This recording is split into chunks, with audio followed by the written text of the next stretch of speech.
So, a lot of us have hidden talents that others would be surprised to know about us.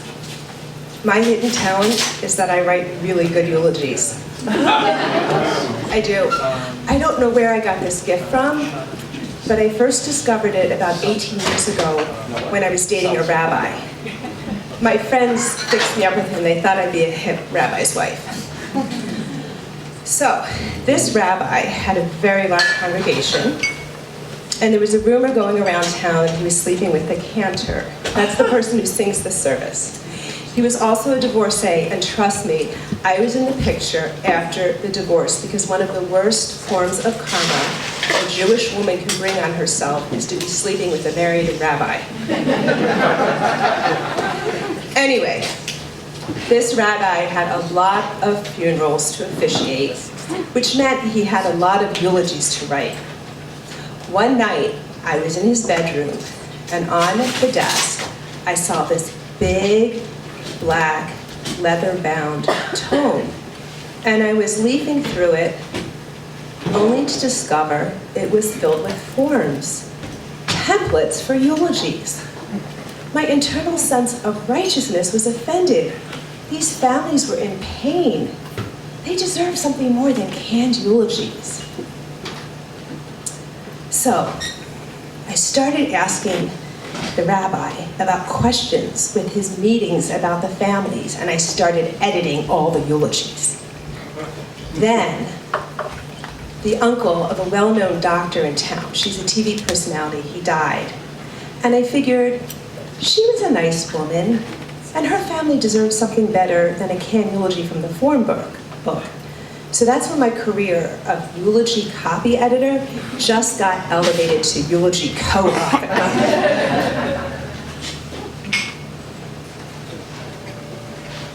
Then my own mother was dying.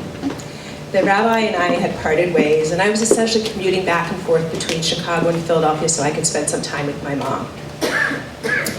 And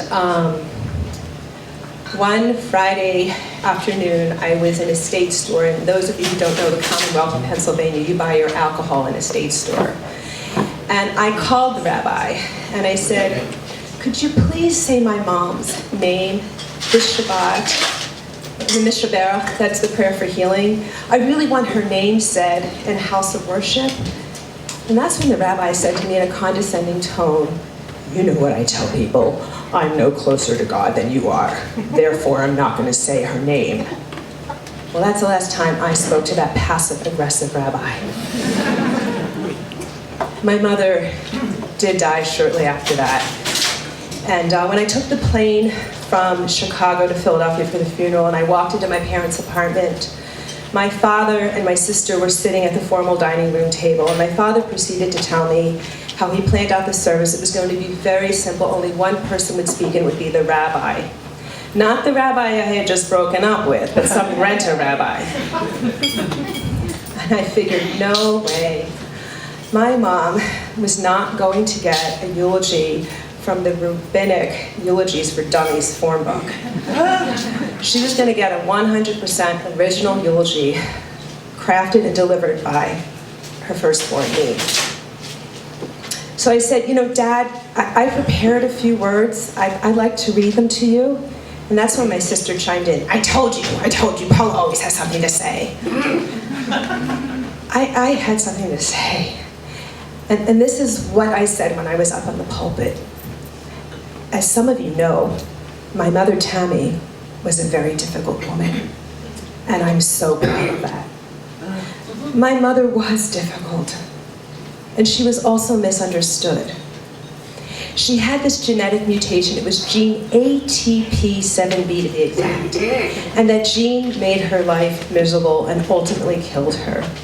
In the eulogy, I dubbed that gene the difficult gene, and I explained how that trait was passed down to all of the women in my family.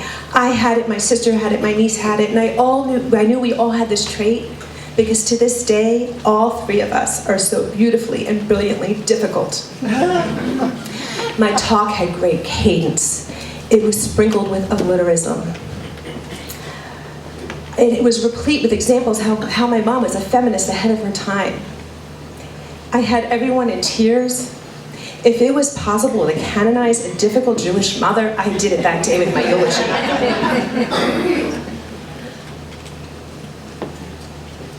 So when we were back at the house for the Shiva, that's the service in the home after the interment, and I'm sorry this story is kind of becoming a 101 course on Jewish burial rituals.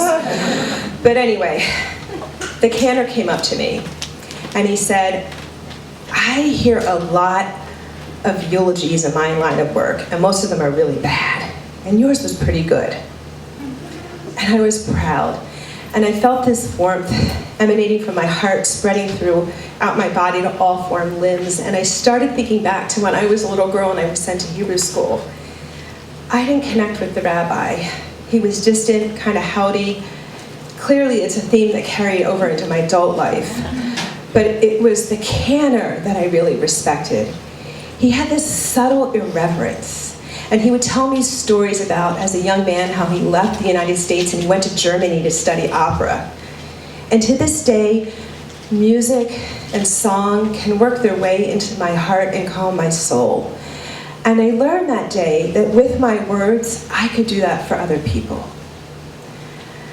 So another major loss in my life was the spring of 2012 when my Uncle Howard died.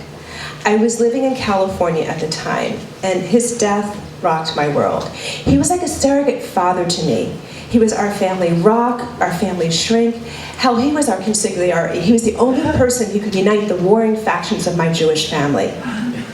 So on the plane ride back to New York for his funeral, I carefully crafted his eulogy. Howard was a pharmacist by training, so I wove in all these similes and metaphors about how his elixirs, recipes, and anecdotes for life would have a positive, lasting, and enduring impact on us for the rest of our lives. Then, 8 months later, my father died. Once again, I was on a plane from California back to the East Coast for a funeral, and I found myself sitting in some rabbi's home office with my brother-in-law and my sister talking about the funeral. But this time, I was virtually silent. The rabbi said I was traumatized. I thought, who the hell was this man to give me a psychological diagnosis? But in hindsight, I realized he was right. My dad's death was really hard for me. Unlike with my mother and my uncle, I didn't get to spend any time with him. I was cut off from him, and we were actually in a state of conflict when he died. There was no closure. All I was left with was emptiness, guilt, and extreme anxiety. I had developed a stutter from all of the stress. After we met with the rabbi, we drove to the funeral home so I could see my father. I said hello to Bennett, the funeral director. Unfortunately, I had buried so many family members at that funeral home, I was in a first name basis with this director.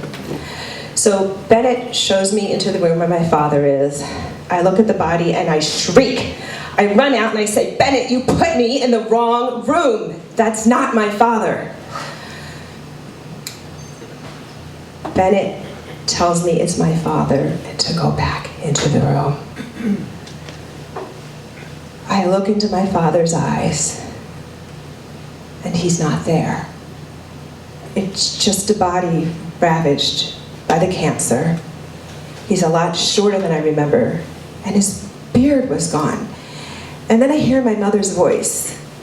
Marvin, I'm telling you, don't shave off your beard. Your daughters can't handle it. They won't recognize you. My mother was right. My father was gone, and I was silent. Eulogy. It was so good that once again, I didn't recognize my father. Apparently he was a feminist and a staunch supporter of my sister. So that day, the self-proclaimed queen of eulogies was mute.